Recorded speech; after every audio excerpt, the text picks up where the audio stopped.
जय जिनेन्द्र। आज हम सुनते हैं राजा वसु की प्रेरक कथा, सत्य की असत्य पर विजय।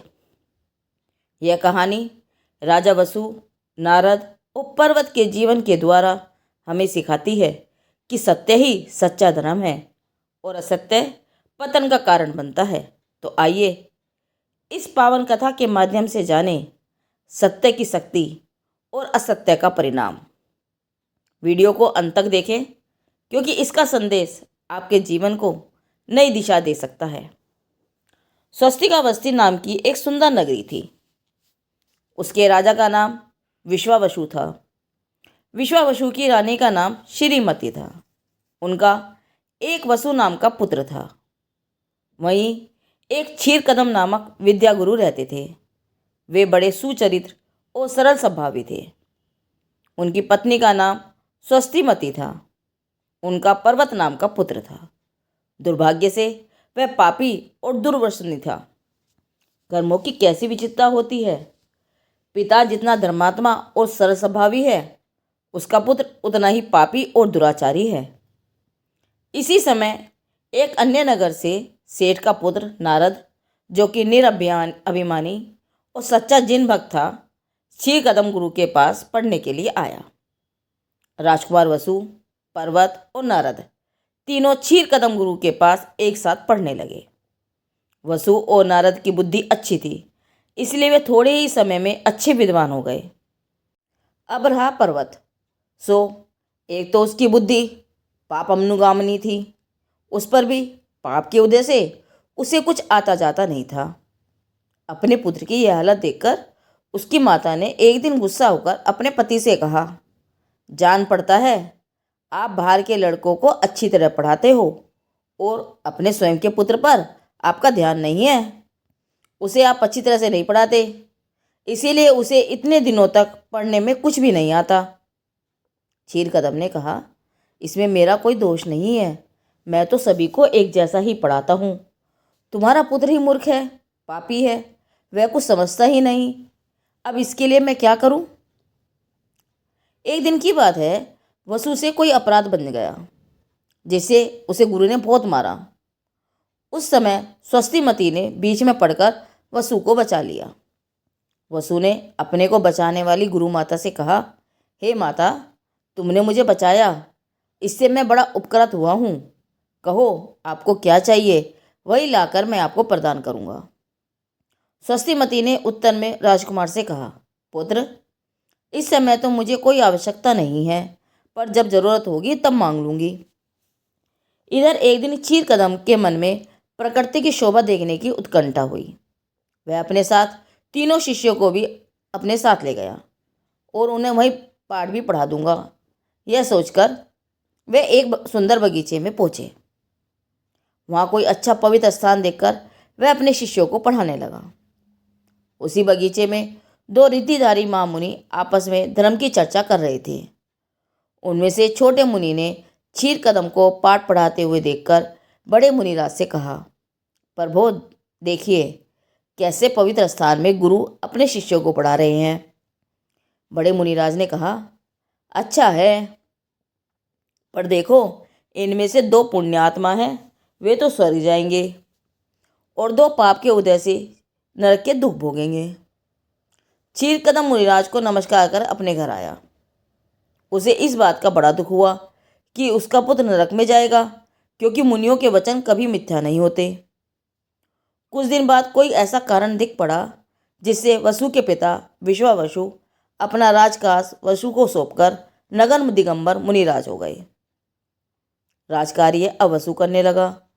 उसके न्याय सिंहासन को स्फटिक मणि के सिपाही लगे हुए थे, जिससे ऐसा जान पड़ता था मानो वह सिंहासन आकाश में ठहरा हुआ हो। उसी पर बैठकर वह राज्य शासन चलाता था। वसु राजा बड़ा ही सत्यवादी है। उसकी सत्यता के प्रभाव से उसका न्याय सिंहासन आकाश में ठहरा हुआ है, ऐसी चर्चा पूरे राज्य में फैला दी गई। इधर सम्यक दृष्टि जिन भक्त क्षीरकदम संसार से विरक्त होकर दिगंबर दीक्षा धारण कर अपनी शक्ति के अनुसार तपस्या कर अंत में समाधि मन कर स्वर्ग में देव हुए। पिता के अध्यापन कार्य अब पर्वत को मिला। पर्वत को जितनी बुद्धि थी, जितना ज्ञान था, उसके अनुकूल वह पिता के विद्यार्थियों को पढ़ाने लगा। उसी के द्वारा उसका निर्वाह होता था। 6 कदम के साधु होने के बाद नारद भी वहां से कहीं अन्यत्र चला गया। वर्षों तक देश विदेश में धर्म प्रचार करता हुआ घूमा। घूमते फिरते एक बार पुनः स्वस्तिकावस्थी में अपने गुरुपुत्र पर्वत से मिलने आया। पर्वत उस समय अपने शिष्यों को पढ़ा रहा था। साधारण कुशल क्षेम पूछने के बाद नारद वहीं बैठ गया और पर्वत का अध्यापन कार्य देखने लगा। प्रकरण कर्मकांड का था। वहां एक श्रुति थी, अज्येष्ठ व्यमिति। पर्वत ने उसका अर्थ किया, बकरों की बलि देकर होम करना चाहिए। लेकिन उसमें बाधा देकर नारद ने तुरंत कहा, नहीं, इस श्रुति का अर्थ यह नहीं है। गुरु जी ने तो हमें इसका अर्थ ऐसा बताया है कि 3 वर्ष पुराने धान से जिसमें पुण्य उत्पन्न होने की शक्ति समाप्त हो जाती है, उससे होम करना चाहिए। पर्वत ने अपनी गलती तो स्वीकार नहीं की, उल्टे दुराग्रह से वश होकर उससे कहा, नहीं, तुम्हारा कहना सर्वथा मिथ्या है। असल में अज शब्द का अर्थ बकरा ही होता है और उसी से होम करना चाहिए। अरे, जिसे दुर्गति में जाना होता है वह सत्य को जानकर भी जानबूझकर ऐसा झूठ बोलता है। तब दोनों में सच्चा कौन है? इसका निर्णय उन्होंने राजा वसु से कराना तय किया और परस्पर में प्रतिज्ञा की कि जिसका कहना झूठ सिद्ध होगा उसकी जबान काट ली जाएगी। पर्वत की माँ को इस विवाद पर परस्पर प्रतिज्ञा की बात मालूम हुई। वह जानती थी कि पर्वत ने उस श्रुति का उल्टा अर्थ करके असत्य वचन कहा है और वसु राजा का निर्णय होने के पश्चात पर्वत की जबान काट दी जाएगी। पुत्र का पक्ष असत्य होने पर भी पुत्र प्रेम से वह अपने कर्तव्य से विचलित हुई। वह राजा वसु के पास पहुंची और उससे बोली, पुत्र, तुम्हें याद होगा कि मेरा एक वचन तुम्हारे पास बाकी है। आज उसकी मुझे जरूरत आ पड़ी है, इसलिए अपनी प्रतिज्ञा का निर्वाह कर मुझे कृतार्थ करो। पर्वत और नारद में इस प्रकार की शर्त लगी है और उसके निर्णय के लिए उन्होंने तुम्हें मध्यस्थ चुना है। इसलिए मैं तुमसे कहने को आई हूं कि तुम पर्वत के पक्ष का समर्थन करना। जो स्वयं पापी होते हैं वे दूसरों को भी पापी बना डालते हैं। जैसे सर्प स्वयं जहरीला होता है और जिसे काटता है उसे भी विषयुक्त कर देता है, पापियों का यही स्वभाव होता है। दूसरे दिन राजसभा लगी हुई थी। सभी राज्याधिकारी व कर्मचारी यथास्थान बैठे थे। राजा वसु भी अत्यंत सुंदर रतन जड़ित सिंहासन पर बैठा हुआ था। इतने में पर्वत और नारद अपना न्याय कराने के लिए राजसभा में आए। दोनों ने अपना अपना कथन सुनाकर अंत में किसका सत्य है और गुरु जी ने हमें अज्येष्ठ व्यम इसका अर्थ क्या समझाया था, इसका निर्णय करने का भार वसु पर छोड़ दिया। वसु उक्त शब्द का अर्थ जानता था और यदि वह चाहता तो सत्य की रक्षा कर सकता था, लेकिन उसे गुरु पत्नी के द्वारा मांगे हुए वचन ने सत्य मार्ग से ढकेलकर हठाग्रही और पक्षपाती बना दिया। अतः निर्णय देते हुए उसने कहा, जो पर्वत कहता है वही सत्य है। प्रकृति को उसका यह असत्य सहन नहीं हुआ। उसका परिणाम ये हुआ कि राजा वसु जिस स्फटिक के सिंहासन पर बैठकर प्रतिदिन राजकार्य करता था और लोगों को यह कहा करता था कि मेरे सत्य के प्रभाव से मेरा सिंहासन आकाश में ठहरा हुआ है, वही सिंहासन वसु की असत्यता से टूट पड़ता है और जमीन में धंस गया। उसके साथ ही वसु भी पृथ्वी में जा धंसा, अर्थात वसु काल के सुपुत्र हुआ और मरकर वह 7वें नरक में गया। सच है, जिसका हृदय दुष्ट और पापी होता है उसकी बुद्धि नष्ट हो जाती है और अंत में उसे कुगति में जाना पड़ता है। इसीलिए जो अच्छे पुरुष हैं और पाप से बचना चाहते हैं उन्होंने प्राणों का संकट आने पर भी कभी झूठ नहीं बोलना चाहिए, क्योंकि असत्य मार्ग पर चलने वालों का अहित होता है और वे कुगति को प्राप्त होते हैं। मिथ्या मार्ग का उपदेशक अनेक जीवों का अहित करने वाला होने से महान असत्य है। नीच मनुष्य का मुंह सांप के बिल के समान है, उसमें सांप के समान जीभ रहती है। वह असत्य रूपी हलाहल जहर से अनेक जीवों को कष्ट करती है, अनेक जीवों का अहित करती है। अरे रे, विष का भक्षण कर लेना अच्छा, लेकिन अपनी जीवा से हिंसा करने वाला, मिथ्या मार्ग का पोषक तथा पाप और दुख उत्पन्न करने वाला असत्य वचन कभी नहीं बोलना चाहिए। इसीलिए हे जीव, जहर जैसे इस असत्य को तू शीघ्रता से छोड़ दे। असत्य वचन रूपी पाप के फल से जीव गूंगा बहरा होता है और सत्य के सेवन से ज्ञान, विद्या, चारित्र आदि गुण बढ़ते हैं।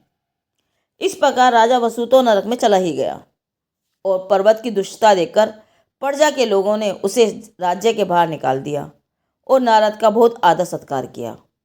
परंतु इस प्रसंग से नारद की जिन धर्म पर श्रद्धा और भी दृढ़ हो गई।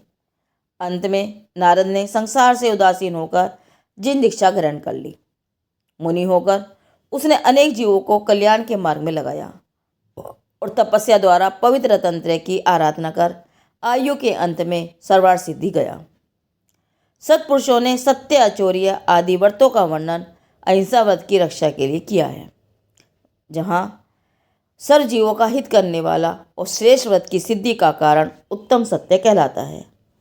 जो धर्मात्मा श्रावक स्थूल असत्य न बोलता है, न बुलवाता है, न बोलने वाले की अनुमोदना करता है, उसे सत्यानुव्रत होता है। सत्य को जानने वाले सद्बुद्धिग्रस्तों को सर्व जीवों का हित करने वाला मर्यादित वचन बोलना चाहिए। किसी की निंदा नहीं करनी चाहिए।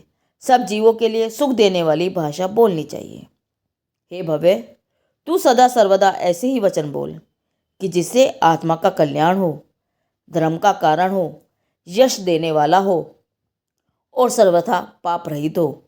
ज्ञानी जन हमेशा जिनांग के अनुसार अनिंद, मधुर, प्रशंसनीय और विकृता से रहित धर्मोदय से भरे हुए वचन ही बोलते हैं। सत्यानुवर्ती श्रावक स्थूल झूठ का भी सर्वथा त्यागी होता है, परंतु उस दूसरों के हित के लिए कदाचित सूक्ष्म असत्य वचन भी कहने में आ जाता है, अथवा दूसरे जीव की रक्षा के अर्थ कदाचित कठोर भी कहने में आ जाता है। जो दूसरों को दुख देने वाला हो, सुनते ही भय से दुख उत्पन्न करने वाला हो, जीवों के मरण अथवा दुख का कारण हो, वह ऐसे सत्य वचन को भी कभी नहीं कहता। जिस प्रकार कसाई की उत्पत्ति भी हिंसा है, उसी प्रकार कसाई सहित वचन भी असत्य है। सत्य अमृत तुल्य है, उससे धर्म की प्राप्ति होती है। अहो, इस जगत में सत्य सर्व जीवों को सुख देने वाला, सभी का भला करने वाला और प्रशंसनीय है। सत्य वचन रूपी अमृत विद्वान है, और फिर भला ऐसा कौन बुद्धिमान होगा जो झूठा, कठोर और निंद वचन बोलने वाला उचित समझेगा। अरे, वास्तव में तो जो वीतरागता के पोषक वचन हैं, वही शांत रस से भरे हुए हैं, वही सत्य है। हे जीव, प्राण जाने का प्रसंग भी आ जावे तो भी तू निंद, धर्मविरुद्ध और कसाई के पोषक कठोर वचन नहीं बोलना।